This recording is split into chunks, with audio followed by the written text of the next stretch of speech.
Assalamualaikum warahmatullahi wabarakatuh, teman-teman sekalian. Kembali lagi di channel YouTube Weibo Entertainment.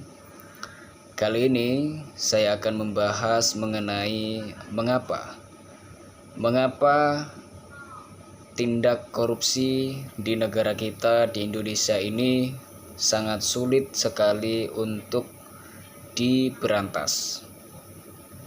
Ya, dilihat dari Corruption Perception Index atau CPI dari Transparansi Internasional, bahwa Indonesia itu mendapatkan skor 34. Itu merupakan skor yang tetap dari tahun sebelumnya dan skor yang tidak naik secara signifikan dari tahun-tahun yang sebelumnya lagi. Ini menandakan bahwa negara kita, negara Indonesia itu merupakan negara yang mengalami tindak korupsi atau permasalahan korupsi yang sangat mengkhawatirkan.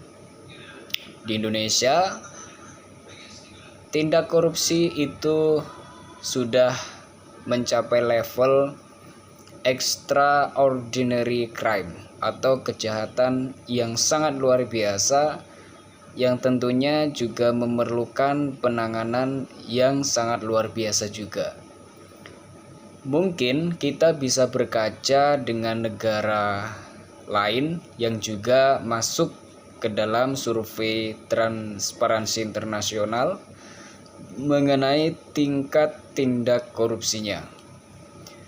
Berdasarkan Transparansi Internasional melalui metode CPI-nya, didapati bahwa negara Denmark itu merupakan negara paling tidak korup, di mana skor CPI-nya adalah 81.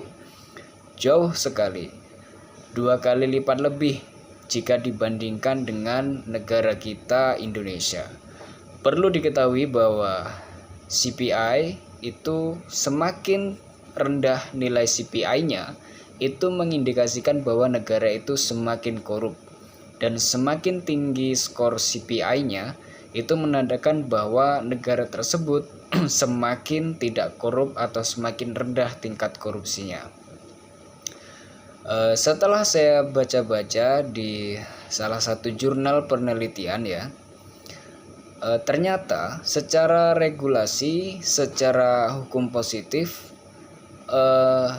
di Denmark, di mana Denmark itu merupakan sebuah negara yang CPI-nya tinggi dan tingkat korupsinya paling rendah, dibandingkan dengan Indonesia yang nilai CPI-nya bisa tergolong rendah dan tingkat korupsinya sangat ekstra.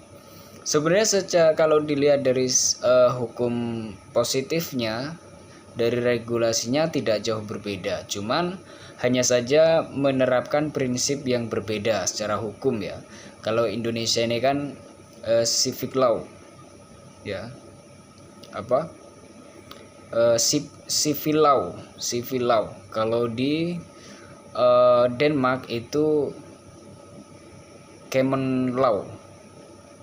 Mungkin teman-teman yang dari hukum paham lah apa perbedaan dari kedua sistem hukum tersebut. Tapi yang jelas secara umum sebenarnya sama saja. Secara hukum positif di Indonesia dan di Denmark itu regulasi tentang pemberantasan korupsinya itu sama-sama bagus sebenarnya. Hanya saja kalau di Indonesia, pemberantasan korupsi itu hanya berpusat kepada yang berkaitan dengan penyelewengan finansial, itu hanya bisa dilakukan oleh BPK, hanya bisa diperiksa oleh BPK. Kemudian, jadi yang berhak untuk memeriksa instansi-instansi itu adalah BPK. Nah, kalau di Denmark itu lebih luas lagi.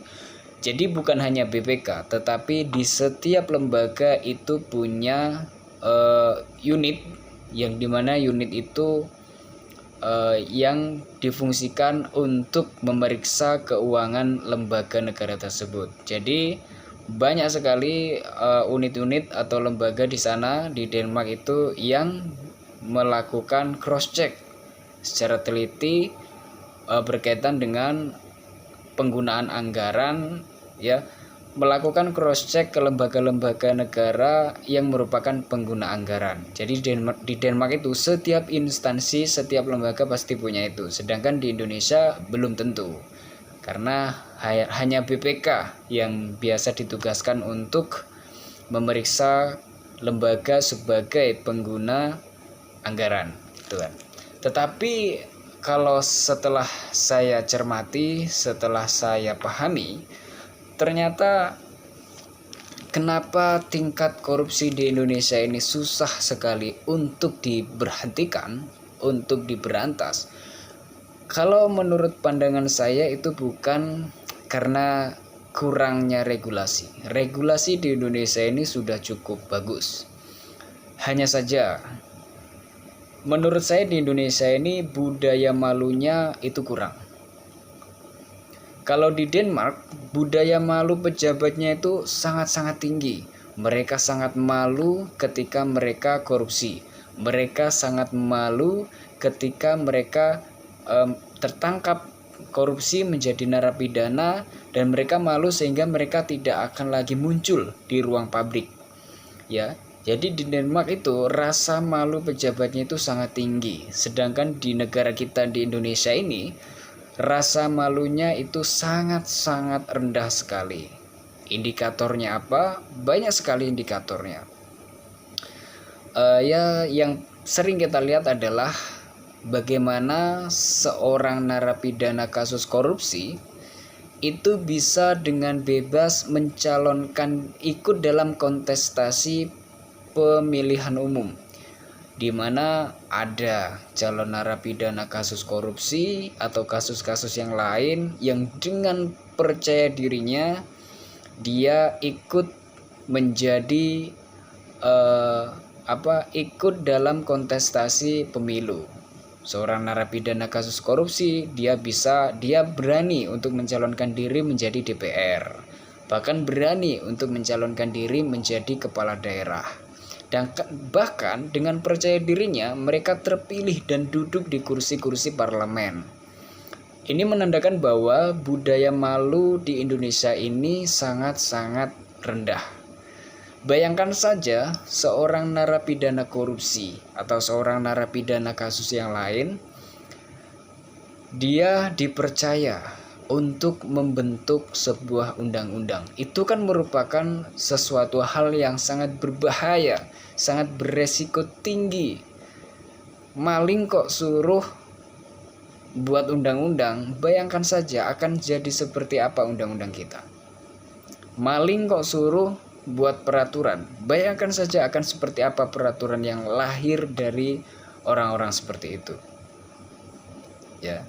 Sedangkan kita terkadang mau melamar kerja ke rumah makan aja, kita harus melampirkan SKCK sebagai bukti bahwa kita tidak pernah melakukan tindak pidana.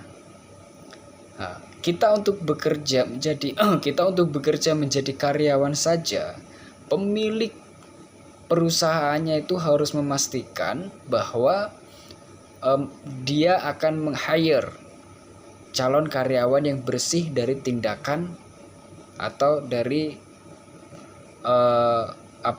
bersih dari kasus-kasus pidana. Nah, ini orang yang mau dipercaya untuk mengurus negara, orang yang mau dipercaya untuk mewakili suara rakyat, kok dipilih dari orang-orang yang pernah menjadi narapidana kasus korupsi pula? Akan jadi seperti apa? Tentu akan sangat mengkhawatirkan. Maka dari itu saya berpendapat bahwa alangkah lebih baiknya jika orang-orang yang dipercaya untuk duduk sebagai posisi yang diberikan tugas sebagai fungsi legislasi, fungsi pengawasan, dan fungsi penganggaran itu tidak berasal dari partai politik. Kenapa? Karena korupsi itu sangat berkaitan erat dengan yang namanya politik. Ketika orang-orang yang dipercaya diberikan tugas, diberikan fungsi legislasi, diberikan fungsi penganggaran, dan diberikan fungsi pengawasan itu berasal dari partai politik, maka setiap kerjanya itu pasti, setiap melakukan pekerjaannya pasti mereka tidak akan pernah bisa lepas dari pengaruh-pengaruh politiknya. Saya berpendapat bahwa DPR itu jangan berasal dari partai politik, tetapi berasal dari warga negara yang bebas dari ikatan partai politik. Supaya apa? Supaya dia tidak punya kepentingan-kepentingan tertentu, tidak punya ego-ego sektoral tertentu. Saya tidak yakin negara kita akan bebas dari korupsi atau korupsi di negara kita ini akan menurun selama banyak sekali orang-orang yang tidak berani lepas dari kangkangan politiknya, kangkangan ketua-ketua partainya, kangkangan bos-bos politiknya. Saya tidak yakin itu.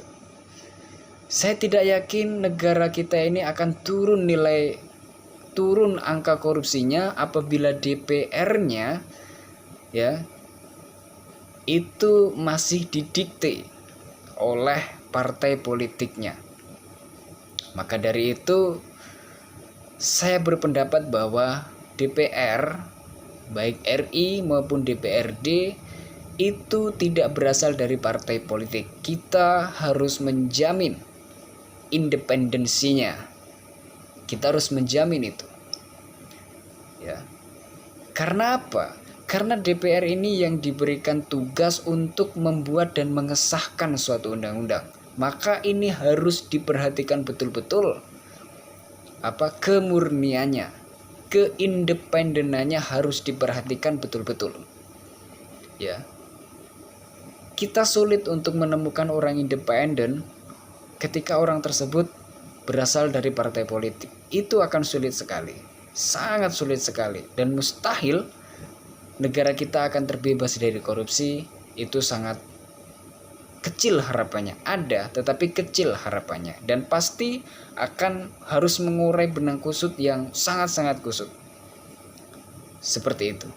Jadi untuk Indonesia, untuk DPR-nya, kalau bisa jangan dari partai politik, supaya terjamin independensinya. Terima kasih. Wassalamualaikum warahmatullahi wabarakatuh.